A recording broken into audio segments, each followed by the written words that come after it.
Okay. And you look at me, too. Hi, my name is Dov Zucker. I was born in 1936 in Landshut, Poland. So it was just before the war. The war broke out in 1939, and first my father ran away to Russia, to the Russian side, and we later on followed. He wanted to come back. My mother refused, so we joined him onto the Russian side. The Germans already occupied Poland, but we were lucky that we were let go, and we passed to the Russian side of the border. And then we went on cattle trains. We were moved deep into Russia, close to Siberia there, in the woods, basically. And my father was taken after a short time to Siberia to work in the coal mines. And I was with my mother. I was, by that time, maybe 4 years old. I was the man of the house. You know, there was no running water, there was no electricity, the food was potatoes. But we survived. You know, they didn't kill Jews. There was nothing to eat, but we were able to survive. My father came back from Siberia. We went to another town. We moved from that area to a little bit bigger town. And after about a year in that town, my father was taken to the Polish army in 1944. So I here again stayed with my mother. And I had to do all the chores that a man has to do in the house. In 1945, after the war, my father came back to Russia to take us. And Stalin was allowing the Polish Jews to leave Russia. The Russian Jews were not allowed, but the Polish Jews were allowed to read. There were 300,000 Polish Jews that came to Russia. We went back to Poland, and the situation in Poland was not so good. There was a lot of anti-Semitism. So we went to Germany, and we wound up. How did you get to Germany? Also, it was by trucks. There was there agencies? There was an agency. I think. Highest? No. Yeah, I think it was. Yeah, there were a few. Maybe even from Israel guy. I don't recall exactly the details, but I remember we were loaded on trucks, and we came to the border between Poland and Czechoslovakia. And the Polish soldiers were standing with machine guns. They all told us to open up the suitcase to see if we have gold. My mother happened to have a few pieces of gold, and she buried it in a jar of jam. But the difference, finally they let us go. When we crossed to the Czech border, the Czech soldiers with German shepherds were coming towards us. And we said we were from one hell to another. But they went to the elderly people, took their suitcases, helped them, and were carrying them to help them to get to the Czech side. So there was a difference in mentality, different people. From there we continued, and we wound up in a DP camp in Germany on the American section. We were there about a year.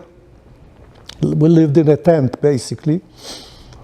And from there, my mother had an uncle in Belgium. So he came over and smuggled us out. He made some papers up, and we were able to move from the DP camp to Belgium. And we were there for 2.5 years, and then the State of Israel was established. And we had actually a choice to come to the United States because my mother had a sister here. But it was my mother's influence. She says, we need to have a home. We need to go to Israel. And she had 2 brothers there. And was that because your mother felt that Israel was really a place for Jews? For Jews, definitely. I mean, she had 2 brothers there, and after all this, what was happening to us, and being discriminated and called dirty Jews, and Jews go to Palestine, you know. So we needed to be in a place where everybody is basically Jewish and they don't discriminate just because you are Jewish. Anyway, we went with a Greek ship from Marseille. My mother by that time got pregnant. She was 42, and I required from her to have a sister. I said, I want a sister. I don't want to be by myself. I was 13 years old. And she got pregnant. And she was in the 7th month. She was on the ship. My father and I were on the deck, and she had a little room with some other women. And we arrived to Israel, and we were put in a absorption camp. Be'er Yaakov it was called. We were put in tent. And at that time, food was rationed. It wasn't good condition. But I thought that I'm in paradise. Nobody's calling me Jew. I see policemen. I didn't believe policemen are Jewish. I didn't believe the porters that were carrying stuff. They cannot be Jewish. Jews don't do this type of thing. But they were Jewish. And I was even looking at the birds. Is it possible that the birds are Jewish? I mean, it was for me a tremendous experience, like freedom, you know. And we were there a few months in that Be'er Yaakov. And my mother's brother had a boarded house in Tel Aviv, with wood on the windows, no floor. But my father said, "Can we move into out of the tent?" So he said, "Okay." So we moved in. There was another family. There was a little kitchen that we had to share, and one bathroom. Meantime, my sister was born 2 months later, in May, and we had to start looking to live off something, you know, to have parnus, as you say. So my father decided we are going to sell corn. We're going to. He had a big pot that you put corn in there with water, and people would pass by. You sell them a corn, you know, we put some salt, and I was standing there helping. We're selling corn. Outside your house? Yeah, outside the house, corn on the cob, you know, outside the house, you know. I was sleeping with my father on the kind of a porch that was on the floor, on the first floor. And my mother was inside, and my sister was in the hallway, a little bed there. So the condition wasn't that good, but we didn't complain. We were free. And I started school. For me, it was a new experience. I had to, because my first school was in Russia, Russian, then came back to Poland, it was Polish, then I didn't go to school, then I came to Belgium, French, and then I came to Israel. I had to speak Hebrew. You didn't speak Hebrew? No, not very little, you know, maybe I spoke Yiddish mostly with my parents. So I started school in Israel, in Tel Aviv. And after 4 years, and the situation was, my father started selling some vegetables. He brought in some vegetables, selling in that area, tomatoes, and so we kind of survived enough to have enough food to eat. Then when I finished 8th grade, it was recommended, it was also my mother had an influence. She says, you know, you need to have a profession. No matter what, if you go later on to school, that's a different story, but you need to have something. So I went to Ort, the family Ort. I was accepted to Ort. It was in Jaffa. Actually, after a few months being in Tel Aviv, in that area, we were able to rent a little apartment closer to the center of Tel Aviv. So it was a little bit closer to the school. I had to go by bicycle. So it was all boys school. And it was a vocational high school. And there were three divisions. One was electrical, one was mechanical, and one was radio. Whoever whichever subject you wanted to choose. So I chose electrical, and I went for 4 years to that high school. And then when we finished the 4th year, that's when the Sinai War broke out, 1956. What was the Sinai War? What was that? Can you describe that? The war? Yes. Well, it was Nasser was the leader of Egypt, and he threatened to always to come and conquer to fight Israel, you know. But then the French and the British got involved. They didn't want. They wanted to occupy the Suez Canal, so they have, because he was blocking it constantly whenever he felt like. So the Israelis got involved too, and got into Sinai and occupied Sinai.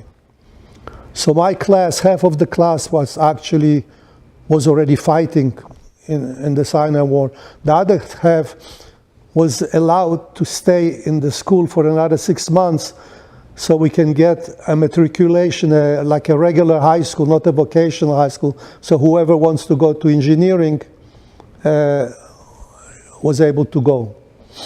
So by the time we finished high school, the war basically was over. I think that at that time Eisenhower gave an ultimatum to stop. You know, they told the Israelis and the French and to stop it. Otherwise, the war would have continued. Who knows what would have happened to Egypt? But Eisenhower decided that the war stopped. So just getting back, the Sinai War, the Egyptians were blockading ships.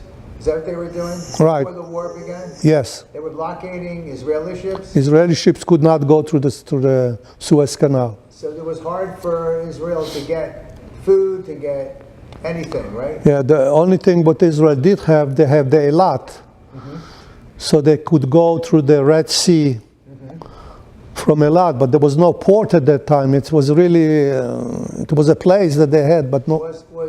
Was Egypt blocking any other national ships or just Israeli?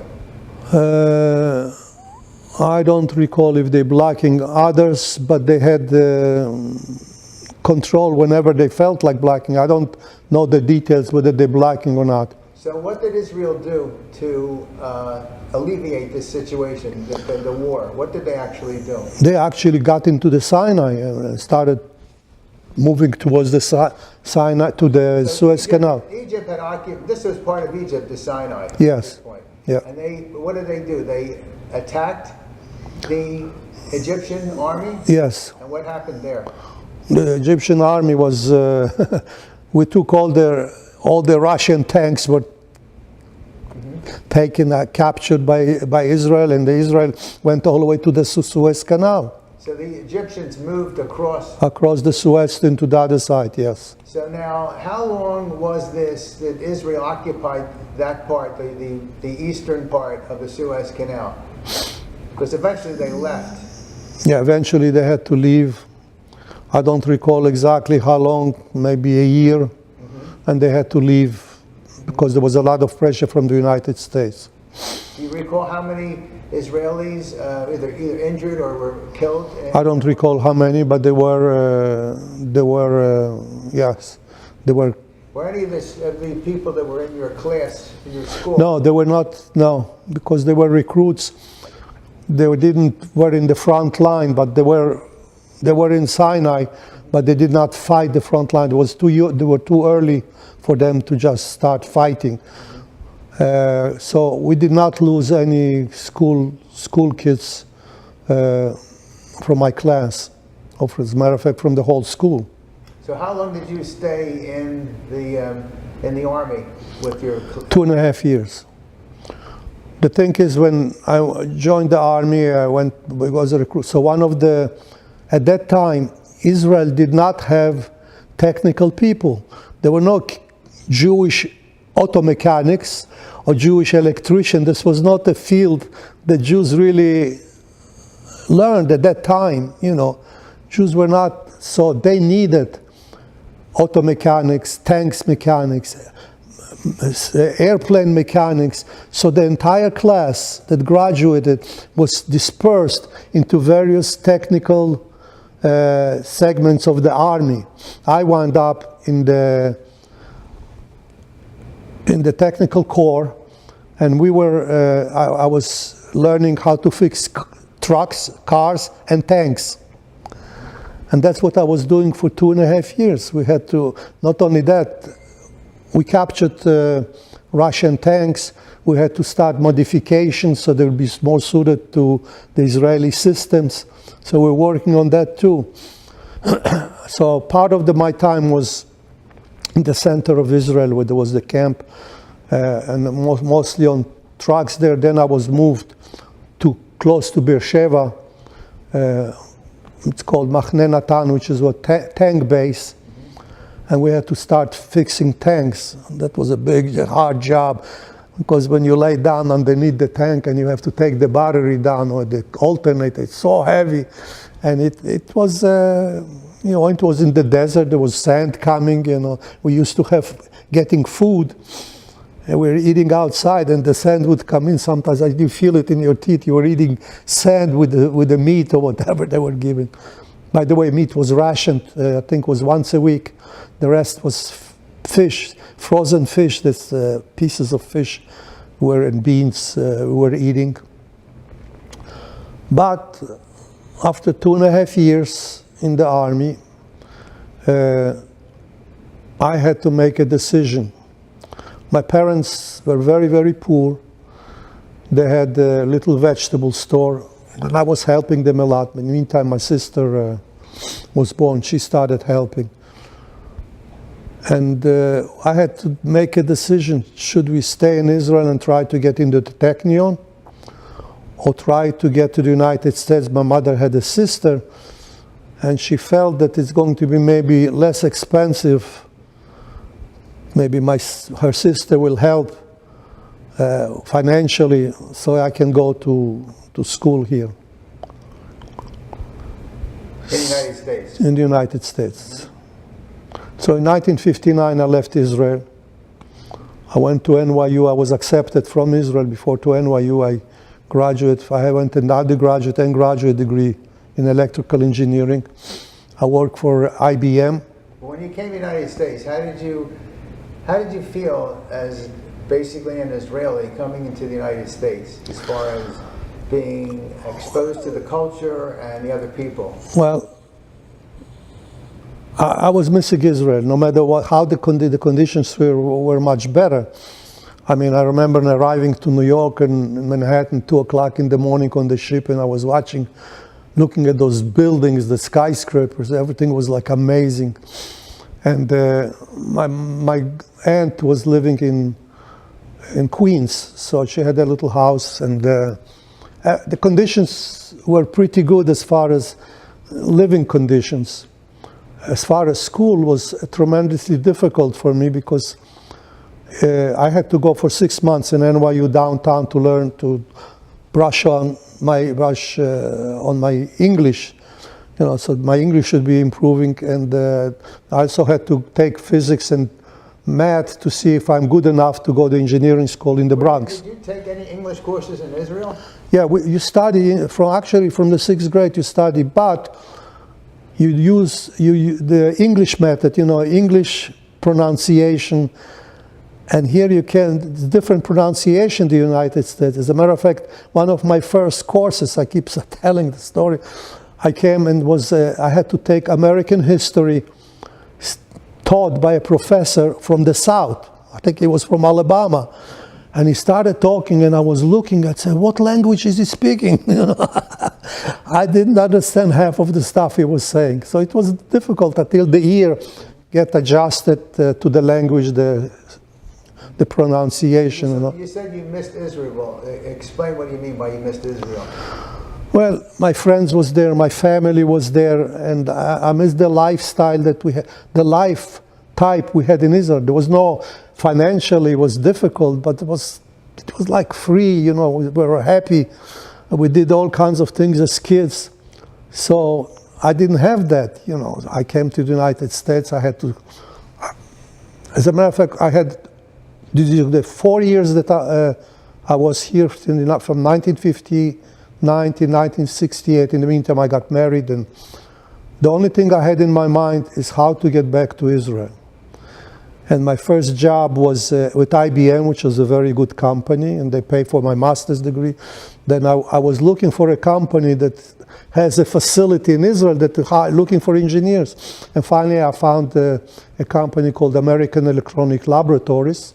They started a business in Israel, military electronics, and they were looking for engineers, hire engineers that were willing to go back to Israel. And we were about 5 that they found, the connection. I think maybe it was through the Israeli consulate. I was interviewed. I moved to Pennsylvania for a year, and we were supposed to go back in 1967 during the Six-Day War, and everything stopped. We couldn't go back. The 67, so we had to stay till 1968 to wait until the war was over. So in that way, that I must say, I was lucky or not, but I didn't go to fight in the Six-Day War. 1968, I went back to Israel. I took everything. I took the cars and appliances and you name it. I had a kid. My son was born here, and my wife was American. And we came to Israel, and the Israeli government was assisting returning citizens. So we got a very inexpensive apartment, very nice. We're on the 8th floor with an elevator outside of Tel Aviv. We got all kinds of benefits as a returning citizen. We didn't have to pay duty on the electrical appliances that we brought and everything. And I had wonderful 4 years. I was working there. We were working on military electronics. We had, not far was a country club that we were allowed to join. But the problem was at that time that engineers were not paid enough to survive, unless the wife works. My wife did not work. In the meantime, I had a daughter, and I was telling myself, what's going to happen if the car is going to break down or the washing machine? I'm at the end of the month. I don't have any money left. I basically had maybe enough money to survive for the month, So after 4 years, in 1972, I told my wife, let's go back to the United States. I'll work a few years, accumulate some money, put it in the bank, and the interest, will help us to survive there. I had the apartment and everything. So I worked the 4 years, and then one thing led to another. I started a business. And this is in the United States? In the United States, yeah. I came back here in 72. By the way, I missed again the war, Yom Kippur War. So in that way, I personally was lucky.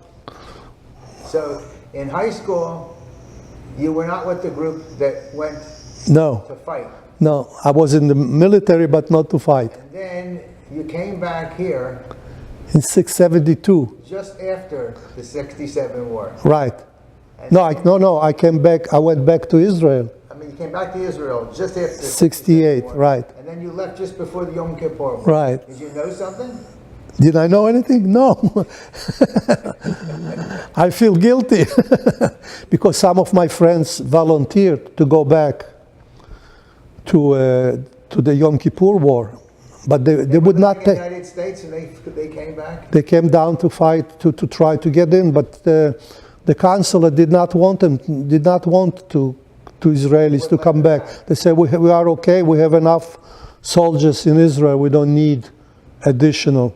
And maybe some special skills or something that they would need, they would let go. But otherwise, would let go to Israel. But otherwise, they did not take him.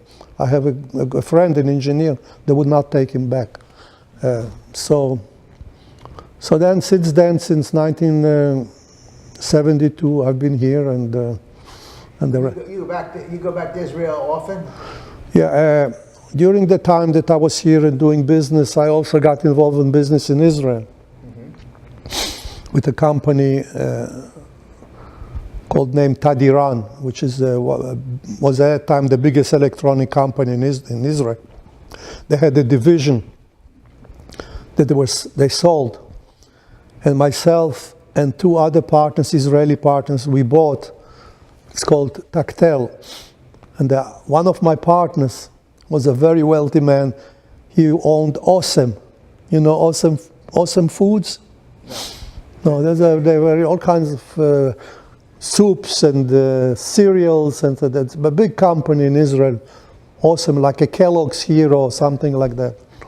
And another person, and we had that business for a few years, and I actually was sitting in the Empire State Building, and before that I sold my previous business when I got involved in Israel. I had a business before, and that was sold, and I moved to Detroit, and then I started with the Israeli company. And my job was to try to get projects from General Motors or Ford to Israel, which was at that time was very, very difficult because the American companies did not want to depend on parts that go into the car made in Israel. They always thought there's going to be a war. All of a sudden the shipments are going to stop and they cannot produce cars. Somehow we convinced them that even during all the wars that Israel had, we never stopped shipping anybody, whoever had contracts in Israel. They got convinced. We got a big project from General Motors to making the voltage regulators for the General Motors cars. It was like 3 million pieces per year. And I was going back and forth to Detroit. It was successful. We set up a automatic production line near Beersheba. So they just put raw parts and comes out a finished good. And we had a lot of Russian immigrants came to work there. And it was a beautiful, beautiful production line. And the only problem was, and I lost a lot of money, because the problem was that the person that was running it, he came from the large company from Tadiran to running, which is basically a smaller company. And you have to run a small company in a different way that you run a big company. You have to be more careful, and the spending was too much, you know, and the company was losing money. The overhead was too high, and we were subsidizing it constantly. My partner was able to do it, but I said, whatever I sold my previous business, I'm going to use up on that. And so we found somebody that actually took the business for nothing. We had to give it away. And he says, if the company will do in a few years, 2 years, like you promised it's going to do, we'll give you your money back. Well, it took more than 2 years, so we never got the money back. He lost a lot of money, I lost a lot of money. The company, when we gave it, was $10 million. They moved it eventually to China. Now it's a $40 million company. So I missed out on that. Since then, I started another company here in the United States. But my mother was there, my father passed away, my sister was there in Israel. So I've been going, and she got sick eventually, so I was going back and forth all the time to visit with Sally. Meantime, I married Sally. So I had always the friends, and I was always in contact with Israel. And each time we go there, we haven't been for a couple of years. We enjoy it very much. You know, it's like going home. You know, we love it here, but Israel is a different feeling. You know, it's like you have here. I'm here longer than I've ever been in Israel, but I'm still a foreigner. I'm not an American. I cannot, because I have an accent, and I love the United States. I did well here. But if somebody asks me, where are you, who are you, where are you from? I say, I'm Israeli. And all Israelis do the same thing. None of the Israelis that I know, the ones that were born there or the one that have been a long time, they don't say I'm an American. I'm Israeli, because the attachment is so strong to Israel that it's hard to cut the umbilical cord, you know.